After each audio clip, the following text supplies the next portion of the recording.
Now, the Pope is politically of the left, global warming and all that, but he's just given a big speech saying surrogacy should be banned worldwide, carrying a baby for someone else. He said it's exploitation and deplorable. Here he is.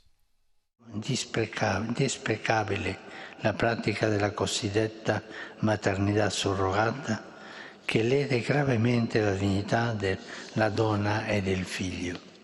Essa è fondata sullo sfruttamento di una situazione di necessità materiale della madre. Now, being a surrogate for money is banned in Australia, but the Pope isn't just against this commercial surrogacy.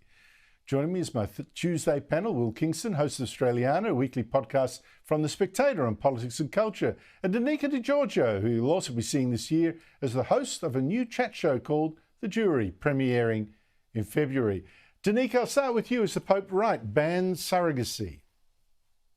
No, I personally think, Andrew, it's a completely ridiculous comment by the Pope. In the end, there are a number of reasons why people choose a surrogate if they want to be a parent. And I just think, who am I to judge that as a person? I do not believe in commercial surrogacy whereby you have to pay a surrogate to have the child. I believe that presents a whole different moral issue. But in this day and age, Andrew, to call for a complete ban, I just think it's completely out of touch. And once again, the leftist Pope has just shown himself as being completely out of touch with reality. That said, Will, there is one other person who's not consulted in a surrogacy, and that's the child. Do you have more sympathy for the Pope? No, I don't, Andrew. My first tip is that you won't hear me advocate for the ban of anything on your show in 2024. I am sick and tired of the government telling us what we can and cannot do, or being the arbiters of moral authority, as Danica was inferring, as opposed to leaving it to the individual and the family unit. Now, I understand the concerns around exploitation when it comes to surrogacy. That's an argument to regulate it effectively. That's not an argument to ban it. And secondly, to Danica's point, we need to be promoting things that support the growth, the creation of strong family units. And if this enables people who can't otherwise easily have kids to have kids, that's something that we should be endorsing. Why are we paying this man, Matt Thistlethwaite, and his staff when he's the Minister for the Republic, and our promise is to actually not push it that much after all, given that the Voice was defeated last year's referendum and they can't hold, don't dare go to another on a republic. Here he is. The current method of selecting our head of state is undemocratic. It doesn't represent modern Australian values, and that's something that we want to begin a discussion with Australians on in the longer term. But at the moment, our priority is cost of living relief for Australia. Just to clarify. So the Minister for the Republic has got a goal that's been pushed out to the never never. What is the point of Matt Thistlethwaite, Danica? Well, that's a wonderful question, Andrew. What is the point? We've got an Assistant Minister for the Republic without a Republic on the agenda, and now that portfolio is seemingly redundant.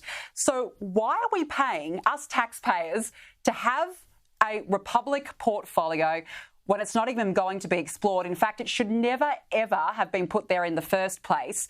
Portfolios or ministerial roles, as we know, are for general day-by-day policy decisions that are going to impact Australians' lives, not for promotional purposes, not for a whim and a prayer and a possibility for Labor policy in the future. It's for something that may or may not happen, as the Assistant Minister has said now. I do wonder, though, Andrew, will it make for more cordial arrangements between King Charles and the Prime Minister when he does eventually come to Australia later this year? But I just think I don't understand what the point now is of having this portfolio. It's so weird, isn't it, Will? Here's an Assistant Minister for an objective that might be, it could be all right in the long term if we ever get round to it. Not that I'm going to actually be doing much to actually achieve it. Yet he's got the title and presumably some funding for it. I mean, how does this make sense? Doesn't make sense, Andrew. There is no point to Matt Thistlethwaite, but there's no point to a great many number of government ministers.